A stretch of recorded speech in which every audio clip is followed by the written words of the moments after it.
안녕하세요. 제게는 30 중반을 넘어가는 형이 있습니다. 이 얘기는 제 형과 형수님에 대한 이야기입니다. 지금은 30 중반을 살짝 넘은 젊은 나이에 벌써 300억대 부자지만 예전엔 정말 한심한 청년백수에다 형수님은 술집 아가씨 출신인 두 분의 이야기입니다.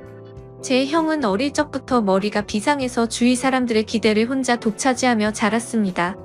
지금 생각하니 그게 형한테는 큰 부담이 되었을지도 모른다는 생각도 드네요.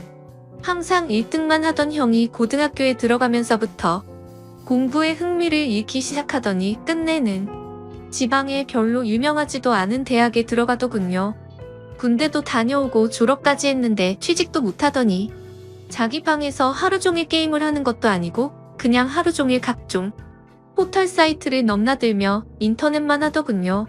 쓰잘데기 없는 인터넷 뉴스부터 각종 정보 검색으로 하루 종일 시간 때우고 말이죠. 저러고 말겠지, 곧 취직하겠지 하면서 기다려주곤 했지만 몇 년째 그러고 있으니까 가족들은 답답하죠. 사람도 안 만나고 햇볕도 안 보고 외출도 안 하고 방에 틀어박혀서 몇 년째 그러고만 있으니 정신병인가 싶기도 했죠. 그런 사람이 한두 번 외출을 하기 시작하더니 회사를 다닌다고 하더군요. 큰 회사는 아니고 직원도 몇 명 안 되는 아주 작은 회사라고 했습니다. 월급도 정말 터무니없이 적게 받고 제 형을 묘사하자면 아주 순진하고 선량합니다. 그런데 숫기가 별로 없는 성격이었습니다. 언제나 허허 웃고 마냥 사람 좋아 보이는 이런 형이라서 연애를 못하더라고요. 직원이 몇 명 안 되니 사내 연애도 불가능하고 그렇다고 동호회를 다니며 연애를 해보려 시도하는 성격도 아닌 것 같고요. 보다 못해서 제 후배 중에서 예쁘고 똑똑하고 모든 면에서 괜찮은 애들을 몇 명 소개시켜줬습니다. 그런데 여자애들이 하나같이 하는 말이 사람은 좋은데 재미가 없다면서 남자로서의 성적 매력이 없다고 그냥 삼촌 같다고 이렇게 알프터를 거절하더라고요. 하긴 옷도 세련되게 못 입고 농담도 잘 못하고 차도 없는 사람을 그 친구들이 좋아할 리가 없겠죠. 그런 형이 언젠가부터 연애를 한다고 하더라고요. 그런가 보다 하고 말았는데 반년 정도가 지나더니 결혼하겠다면서 여자분을 하나 데리고 왔는데 이건 뭐 숙맥 같은 형하고는 어울리지도 않을 정도의 미인을 데려왔더라고요. 키도 170이 넘어 보이고 날씬한 데다가 얼굴도 얼마나 예쁜지 제가 지금껏 봐왔던 미인들 중에서 5손가락 안에 꼽을 정도로 상당한 미인이었습니다. 아무튼 어찌어찌해서 결혼을 하고 작은 전세방을 구해서 나가더군요. 지금부터는 형이 주말에 저를 형 자택으로 불러서 해준 이야기입니다. 형 집에 도착해서 간단한 요리와 맥주를 마시면서 고백할 게 있다면서 말하기 시작했습니다. 형이 회사를 다닐 때 형이 맡은 프로젝트가 잘 끝나서 사장이 크게 한턱 쏜다며 여자들과 노는 술집으로 갔답니다. 여자에게 숙맥이었던 형은 제대로 놀지를 못했고 구석에서 어색하게 앉아있다가 같이 앉은 아가씨와 맥주를 서로 따라주고 홀짝거리면서 얘기를 주고받았답니다. 형은 그 아가씨가 참 마음에 들더래요. 다른 직원들은 각 파트너를 데리고 방을 나섰고 형은 그냥 조금 걸었으면 좋겠다고 하면서 아가씨와 길을 걸으면서 이런저런 얘기를 나눴답니다. 좋아하는 노래, 영화 같은 얘기부터 별의별 얘기를 다 나눴다고 하더군요. 정말 오랜 친구 같은 느낌이 들더랍니다. 지루한지 모르고 얘기 나누며 그렇게 걷다가 호텔로 갔대요. 사장이 준 돈으로 방을 하나 얻어주고 아가씨를 객실 안까지 같이 가지고 그냥 나왔대요. 매일 원치도 않은 술 마시고 사랑하지도 않는 낯선 남자와 있어야 하는 게 얼마나 힘들까 하는 생각이 들었답니다. 그래서 그날만큼은 남자한테 시달리지 않고 푹 쉬도록 혼자 방에서 숙면 취하라고 말해주고 나왔다고 하더라고요. 근데 형이 부탁이 하나 있다며 이렇게 재미있게 대화를 나눠본 게 처음이라고 친구하면 정말 기쁠 것 같다고 해서 전화번호를 얻었답니다. 그렇게 문자도 주고받고 가끔 전화도 하면서 친구가 되었다고 하더군요. 또 친구에서 연인이 되었던 거죠. 형수님 말씀으로는 매일매일 그런 일상에 몸과 마음이 너무 힘들었는데 형 같은 친구는 다른 세계에 사는 친구를 하나 얻은 듯한 느낌이었고 지친 일상을 잊게 해주는 휴식 같은 사람이었다고 하더군요. 그렇게 가까워지면서 연인으로까지 발전했는데 형이 결혼하자고 할 줄은 사실 기대하지 않았답니다. 그런 일 하는 걸 알면서도 결혼하자고 하는 사람은 없으니까요. 그런데 형과 많은 얘기를 나누면 꼭 그런 일을 하기 전 아직 때묻지 않은 꼬마였을 때의 형수님으로 돌아간 것 같은 느낌도 받고 항상 술시중 들어야 하고 남자들 진상 부리는 걸 받아줘야 하다가 형을 만나면 정상적인 생활을 하는 평범한 여자로 존중받는 기분이 너무 좋아서 형처럼 착한 남자라면 넉넉하지 않아도 사랑받으며 살 수 있지 않을까 하는 기대는 종종 하게 되더랍니다. 그렇게 서로 마음을 확인하고 결혼하기로 약속을 했고 형수님은 다행히 빚이 없어서 큰 탈 없이 억소일을 그만둘 수 있었답니다. 결혼 후에 형이 회사를 관두고 음식 파는 가게를 시작하고 싶다고 해서 부모님께 2억을 빌려서 가게를 냈고 예상 밖으로 돈이 더 들어서 형수님이 예전에 일하면서 모아둔 1억 5천까지 보태서 시작했는데 3개월 정도까지 안 되다가 점점 단골이 늘고 해서 소문이 나면서 북적이기 시작했답니다. 한번 불붙으니까 걷잡을 수 없이 장사가 잘 되었다고 하더군요. 돈 버는 재미에 힘든 줄 모르고 일했답니다. 그러다가 창의력이 뛰어난 형이 남녀노소 좋아할 만한 신메뉴도 개발하고 마케팅도 하다 보니까 붐업하자는 사람들도 찾아오고 분점을 내달라는 사람들도 찾아오더래요. 그렇게 투자받아서 인테리어도 정비하고 정식으로 프랜차이즈로 등록하고 몇 년 동안 전국으로 가맹점을 내주기 시작해서 지금은 이름 대면 한 번쯤 들어봤을 법한 회사로 성장시켰답니다. 회사 관두고 해본 적도 없는 음식 사업에 도전한다고 했을 때 다들 말렸죠. 세 집 건너 한 집이 음식점이라고. 그런데 형수님은 당신이 하고 싶고 자신이 있으면 하라고 응원해 주더랍니다. 망해서 다 털어먹어도 동네에서 분식점 하면서 살면 되지. 설마 이렇게 젊고 건강한 두 남녀가 산 입에 거미줄 치겠냐면서 해보라고 했다더군요. 자기가 모았던 통장까지 내주면서 정말 힘들었답니다. 그런데 프랜차이즈로 등록시키고 가맹점 내주면서 더 힘들었답니다. 자기가 까딱 잘못해서 자기 믿고 가맹점 낸 점주들이 망하면 가맹점 하나 당 가정 한 개가 파탄난다는 책임감 때문에 잠을 못 잤답니다. 하루에 2에서 3시간 정도밖에 안 자면서 소스 개발, 메뉴 개발 투자자들 찾아다니고 시장 분석하러 다니고 점주들 장사 잘하라고 자기 노하우 담은 책자 제작해서 돌리고 그랬답니다. 다행히도 저희 형 프랜차이즈는 안정적으로 자리 잡아서 아직도 꽤 후한 평가를 받고 있답니다. 그래서 지금은 형 나이대에 흔치 않을 만큼 큰 돈을 벌었고 반포에서도 상당히 큰 집에서 살고 있습니다. 그렇게 숫게 없어서 연애도 못 해보고 거절만 당하던 형이 이젠 물 만난 물고기처럼 완전히 딴 사람이 되었습니다. 자신감과 의욕도 넘쳐 보이고 완전히 노련한 사업가처럼 보입니다. 비싼 맞춤 수트 입고 기사까지 있는 차를 타고 다니니까 제 형이지만 참 다른 사람처럼 느껴지더군요. 이래서 사람 팔자 알 수 없다고 하나 봅니다. 형은 지금도 바빠서 집에 늦게 들어가고 주중에 형수님과 시간을 보내주지 못해서 늘 미안해서 수시로 형수님한테 전화 걸어서 사랑한다고 말해준답니다. 그리고 주말, 주일은 정말 중요한 일이 있지 않은 한 오직 형수님과 아기만을 위해서 시간을 보낸다더군요. 주말, 주일은 형이 청소하고 설거지하고 요리까지 해서 먹인답니다. 주중 동안 그렇게 일하고 주말까지 그러면 힘들지 않냐고 하니까 자기는 사랑하는 아내랑 아이를 위해서 음식하고 설거지하면서 쉬게 해줄 수 있다는 게 너무 행복하답니다. 아내랑 아이 얼굴만 봐도 행복해서 피로가 풀린다고. 형수님은 업소일 하면서 너무나 간절히 평범한 생활을 꿈꿨었기 때문에 집에서 집안일하고 아기 키우고 형 옷 세탁하고 다림질하는 게 너무너무 행복하답니다. 저희 형수님 그렇게 부자가 되었는데도 명품백이나 시계나 외제 구두 같은 거 갖고 있지 않은 것 같습니다. 형수님 말로는 주말에 형님이랑 정원에서 배달시킨 치킨이랑 맥주 한 캔씩 먹으면서 얘기하는 게 너무 행복하답니다. 딱 그만큼의 행복도 감당할 수 없을 정도라면서 형수님은 매달 부모님께 월급 정도의 용돈도 넉넉하게 보내주시고 우리한테는 볼 때마다 용돈도 주십니다. 형수님은 저보다 1살 어리십니다. 그런 형수한테 학생도 아닌 번듯한 직장 다니며 나름 연봉도 꽤 받는 제가 용돈 받는 게 웃기는 것 같아서 애도 아니고 용돈 주지 마세요 했더니 형수가 자기가 번 돈이 아니라 형님이 번 형 돈이라고 자기는 단지 전해주는 것만 할 뿐이고 아무리 나이가 들어도 형한테는 언제나 어린 동생들이니 형이 용돈 주고 싶어 할 거라면서 받으라고 하는데 이것 참 난감하더라고요.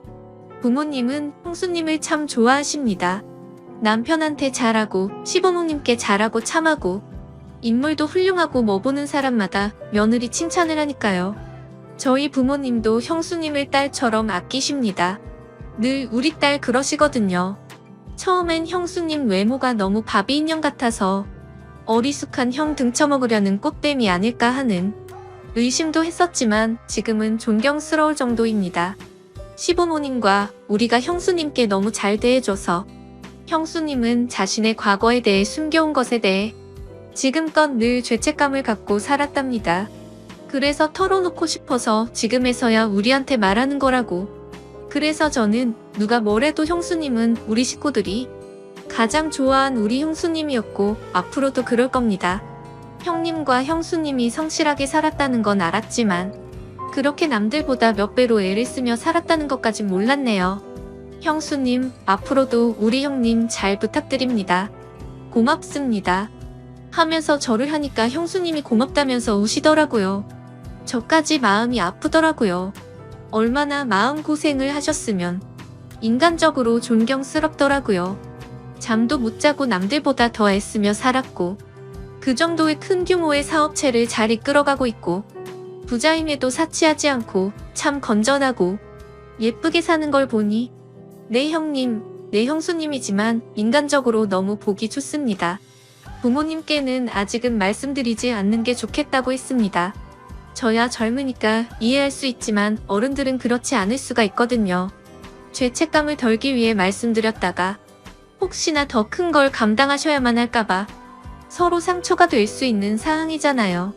아무튼 모든 분들이 저희 형님과 형수님처럼 현명하고 예쁜 사랑을 했으면 좋겠습니다. 긴 글을 읽어주셔서 감사합니다. 다음 사연입니다. 안녕하세요. 저는 솔로가 된 지 3년째 되어가는 27살 여자입니다. 제게 친한 친구가 있는데 어느 날 갑자기 남자 소개를 받아볼 생각이 없냐고 묻더라고요. 그냥 혼자 지낸 지도 오래돼서 어떤 남자인지 궁금하기도 했고 어떤 남자냐고 물어봤죠. 그러자 친구는 그 남자는 요즘 자주 보는 오빠인데 제 사진을 보고 마음에 든다면서 소개를 부탁받았고 주선자인 친구의 말로는 사람이 항상 깔끔하고 매너도 있어서 소개를 해줘도 괜찮을 것 같아서 물어봤다더군요. 그러면서 친구는 그냥 간단히 만나기나 해보라면서 소개팅남의 연락처를 주더라고요. 그래서 간단히 인사를 건넸더니 아주 예의 바르게 답장이 왔습니다. 그렇게 며칠 동안 카톡으로만 연락을 주고받다가 주선자가 했던 말대로 저랑 대화도 잘 통하는 것 같았고 왠지 느낌이 괜찮은 사람인 듯 했죠. 그러던 중 그 남자가 주말에 시간이 괜찮냐며 만나자고 하더라고요. 언제까지 카톡만 주고받을 수도 없는 노릇이었고 그 남자에 대해 궁금증도 생겨서 알겠다고 했습니다. 그렇게 주말이 찾아왔고 약속된 장소에 나갔죠. 상대방 그 남자의 나이는 33살이었고 직업은 자영업자라고 하더군요. 솔직히 기대는 크게 하지 않았지만 생각보다 훨씬 괜찮아서 기분이 좋을 정도였습니다.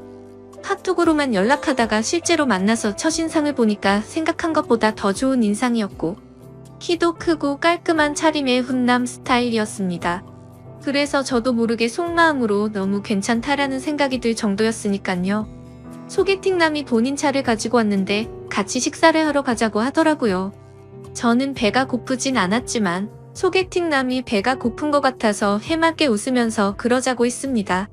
운전할 때도 옆에 제가 있으니까 매너가 넘치게 운전을 하시더라고요. 운전하는 중에 저한테 말을 건네는 것도 엄청 매너 있고 상냥하게 대해주니까 기분이 좋았습니다. 하지만 소개팅남이 매너가 좋고 호감이었다는 느낌은 여기서 끝이 나고 말았죠. 진짜 매너가 더럽다는 게 레스토랑에서 실체가 드러났습니다. 제가 시킨 메뉴는 제철 과일 샐러드 하나뿐이고 디저트와 음료를 제외한 음식 중에서 제일 저렴한 걸 시켰죠. 소개팅남이 고른 메뉴는 스테이크와 로제 스파게티 등등 많이도 시키더군요. 그때까지는 저거를 다 드실 수 있을까? 생각뿐 별거 아니라고 생각했어요. 주문한 음식들이 나오는데 소개팅남이 저보고 그러더군요.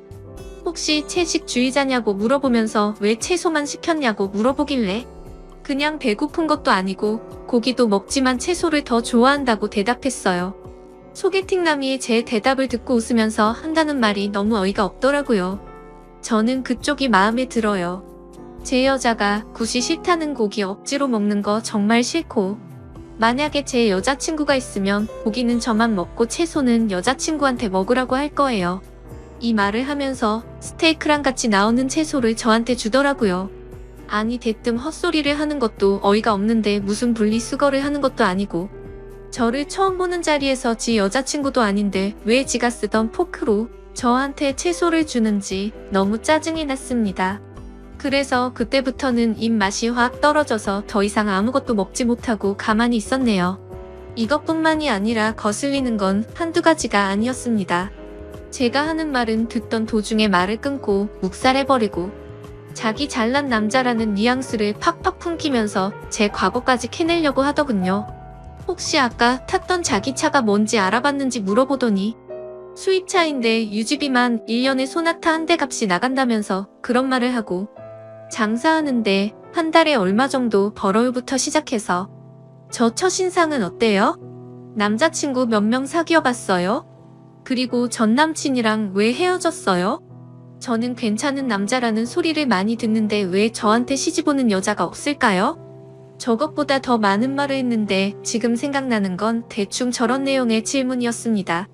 카톡으로 대화를 주고받을 때는 저 따위 말을 전혀 하지 않다가 왜 갑자기 돌변해서 저러는지 모르겠더군요. 해맑게 웃으면서 계속 질문하는데 사람이 이렇게 눈치가 없을 수 있나 싶더라고요. 솔직히 자리 박차고 나가고 싶었지만 주선자의 입장을 생각해서 겨우 참고 있었습니다. 식사를 다 하고 계산을 하려는데 제가 지갑을 꺼내니까 그걸 막아서더니 이 정도는 남자가 내야 된다면서 자기 카드를 꺼내서 제가 먹은 음식까지 계산을 해주더라고요. 이건 고마웠지만 그 후에 일어날 소개팅남의 말을 들었을 때 계산할 때 내 거 그냥 내가 계산할 걸 너무나도 후회가 들었습니다. 소개팅남이랑 차에 같이 타면서 제가 웃으면서 예의상 말했습니다. 매너도 좋으시고 외모도 좋으시니까 여자한테 인기 많을 것 같다고 마음에도 없는 소리를 했고 오늘 컨디션이 좋지 않아서 이만 집에 들어가야 될 것 같아서 상가 앞에다가 내려달라고 했습니다. 그러자 소개팅남이 갑자기 무표정을 지으면서 반존된 말로 제게 말하더라고요. 그냥 가려고? 저한테 밥 얻어먹었잖아요? 그럼 보답을 해줘야 정상 아니냐면서 저를 개념 없는 여자 취급을 하더군요. 아니 소개팅을 해서 상대방이 마음에 들지 않으면 대부분 이렇게 헤어지지 않나요? 아무튼 그냥 껄끄럽게 끝내기가 싫어서 제가 원한 건 아니지만 밥값을 내주셨으니 제가 커피숍 가서 커피를 사줄 테니 마시고 들어간다고 했습니다. 그러자 커피 마시자는 소리가 웃겼는지 소개팅남이 웃으면서 말하더군요. 식사비 보답하는 게 무슨 커피로 때울 생각을 하냐고. 저거 비싸봤자 10,000원이라고 자기 식사비는 150,000원 나왔답니다. 그러더니 그냥 돌려 말하지는 않겠다고 하더니 저를 처음 봤을 때부터 너무 마음에 들었다고 하더라고요. 그러면서 진짜 지금 생각해도 욕 나오고 황당한 정신 나간 소리를 짓거리더군요. 오늘 그냥 보내면 아쉬워서 그런데 편하게 있고 싶으면 방을 잡고 좀 편하게 있다가 헤어지잡니다. 모텔비는 당연히 남자인 자기가 낼 테니까 처음 만난 자리에서 저랑 모텔을 가자고 하더라고요. 그것도 그거지만 저 혼자 150,000원치 음식을 먹었나요? 제 거는 가격 8,000원짜리 샐러드 하나 시켰고 나머지 비싼 음식은 자기 혼자 시키고 자기 혼자 다 먹어놓고 정말 어이가 없었습니다. 거기다가 자기가 낸 식사 비용이 무슨 제게 주는 화대값인가요? 자기가 식사비 냈으니 저보고 모텔 가자는 게 너무 불쾌하고 황당해서 헛웃음이 나올 정도였죠. 그래서 그 소리 듣는 순간 지갑에 있던 10,000원 꺼내서 소개팅남한테 줘버렸죠. 아까 식당에서 샐러드값 8,000원에 2,000원은 그냥 편의점 커피나 사 먹으라고 하고는 돈을 줬습니다. 그리고 나서 소개팅남한테 말했습니다. 죄송한데 저랑 그쪽이랑 성격이 맞지 않는 것 같아요. 오늘 좋은 곳에서 식사 대접해주셔서 감사했고요. 그리고 처음 보는 사람한테 모텔로 가자고 하는 건 좀 예의가 아닌 것 같아요. 그렇게 말을 하고는 차에서 내려버렸습니다. 소개팅남도 차에 내리면서 저를 계속 따라오면서 도대체 자기한테 왜 그러냐면서 지가 실수한 게 있다면 미안하다면서 제 팔을 잡길래 놓으라고 실랑이를 벌였네요. 겉으로 보면 모르겠지만 자신의 모든 걸 알고 나면 절대 후회하지 않을 거랍니다. 까짓거 모텔이야 우리가 사귀고 가면 되는 건데 왜 그런 걸로 삐지냐고 하더라고요. 그리고 다 큰 성인끼리 처음도 아니고 즐기면서 살면 되는데 뭐가 그렇게 기분이 나쁘냐고 헛소리를 하더군요. 너무 짜증이 나서 욕이 목까지 찼을 때 옆에 경찰차 지나갔길래 경찰 부를 거라니까 그때서야 저를 놓아주더군요. 그리고 그날 집에 들어가서 주선자였던 친구에게 이 사실을 말하니까 그 사람 그럴 사람 아니고 매너 정말 좋았는데 의외라면서 놀라더니 저한테 미안하다고 몇 번씩이나 계속해서 사과를 하더라고요. 아무튼 그날 계속해서 연락이 오길래 그 사람의 번호를 차단해버렸습니다. 다음날 주선자 친구의 말을 들어보니까 평소에 소개팅남이 사람 좋은 척하는 남자였던 것 같다더군요. 누구한테 물어봐도 평판은 좋다고 하더라고요. 그런데 저는 오히려 그게 더 무서웠습니다. 그런 거 있잖아요. 밖에서는 다른 사람들한테는 엄청 잘하고 매너가 좋은 평판이 좋은 사람인데 퇴근하고 집에 들어가면 폭군이 돼서 엉망진창으로 구는 그런 사람 말이죠. 왠지 그런 사람과 살면서 지옥같이 산다고 말하면 주변에서는 그 사람 그럴 사람 아니라고 제 말을 아무도 안 믿어 줄 것 같은 그런 무서운 사람 같았습니다. 그리고 제 친구들한테도 이야기를 했는데 그 사람 그렇게 안 봤는데 알고 보니 삐 좋은 개살구였을 줄은 몰랐다고 하더군요. 카톡으로는 매너가 좋아서 친구들도 소개팅남이 매너가 엄청 좋아 보인다고 말했고 카톡 프사를 보여줬는데 남자가 진짜 잘생긴 편이라고 남자 배우를 닮았다고 하는데 하석진 씨를 좀 닮았다고 하더라고요. 친구들은 어떻게 이런 잘생긴 사람이 그런 말을 했냐고 하면서 제 말이 신기하다는 듯 말을 하더군요. 아무튼 그 사람이 그런 행동을 했다는 얘기를 듣고서는 역시 사람은 겉모습으로만 쉽게 판단하면 안 된다고 저를 위로해줬습니다. 그리고 소개팅남 그 정신 나간 사람 때문에 제 휴대폰 번호까지 바꿔야 할 것 같아요. 어제 새벽에 자고 있는데 전화가 오길래 번호 확인도 안 하고 받았더니 그 소개팅남에게서 전화가 왔더라고요. 제가 그 사람 카톡도 차단하고 번호도 차단했는데 어떻게 전화했냐고 했더니 자기 명의로 된 휴대폰이 3개가 있다더군요. 그리고 자기를 왜 차단했냐면서 따지는데 진짜 그 이유를 몰라서 묻나 싶었습니다. 그래서 제가 몰라서 묻냐고 반문하니까 소개팅남이 정말 미안하다면서 자기가 미쳐서 그랬으니 실수라고 생각해달라면서 진심으로 진지하게 만나보자면서 헛소리를 하는 거예요. 제가 2번 다시 만날 일도 없고 처음 만난 사람 보고 모텔 이야기 꺼내놓고 그걸 어떻게 용서해달라고 하냐 했더니 그것도 미안하다면서 2번 다시 안 그런다고 사과 아닌 사과를 하더라고요. 그러더니 갑자기 뜬금없는 소리를 또 짓거리더군요. 자기만의 잘못이 아니라 제가 모텔 가고 싶게 만들었답니다. 무슨 소리냐고 그랬는데 처음 저를 보자마자 저에게 빠져들어서 참기가 힘들었답니다. 거기다가 주선자한테 들었는데 제 성격이 순하고 착한 애라고 들었고 실제로도 성격이 좋았다면서 괜찮았대요. 만나기 전에 카톡으로 대화했을 때 제가 솔로 된 지 3년 되니까 마음이 외롭다고 한 적이 있었어요. 그런데 그건 마음이 외롭고 울적해서 그런 거지 다른 게 외롭다는 소리가 아니잖아요? 저는 소개팅남한테 그쪽이 오해한 것 같은데 해석 거지같이 한다고 말했습니다. 제 말 듣고 소개팅남이 하는 말은 네가 오해를 하게끔 말을 했으니 자기 혼자만의 잘못은 아니라고 하더군요. 정말 그 말을 듣는 순간 더 이상 대화를 섞기도 싫었고 할 말을 잃었습니다. 자기가 잘못해놓고 그게 제 잘못이라고 말하네요. 이 사람 전화 받는 것도 싫어 죽겠는데 말까지 저 따위로 하니 머리까지 아플 정도로 스트레스가 쌓였습니다. 다시는 당신이랑 만날 생각 없으니 전화 그만하라고 했고 한 번만 더 연락하면 스토커로 신고한다고 하고는 전화를 끊고 또 차단했습니다. 그리고 혹시나 오해하실까봐 말씀드리지만 저 비건은 아닙니다. 샐러드만 시켜 먹어서 오해할 수도 있는데 고기를 먹기에는 배가 더부룩한 상태였고요. 배도 안 고팠고 혼자서 안 먹기에는 좀 그래서 샐러드라도 시킨 거였죠.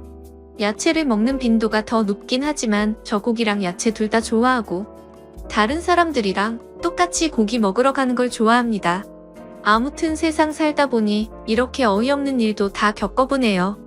부디 다른 사람들은 이런 더러운 경험 갖지 않으시길 바라겠습니다. 감사합니다.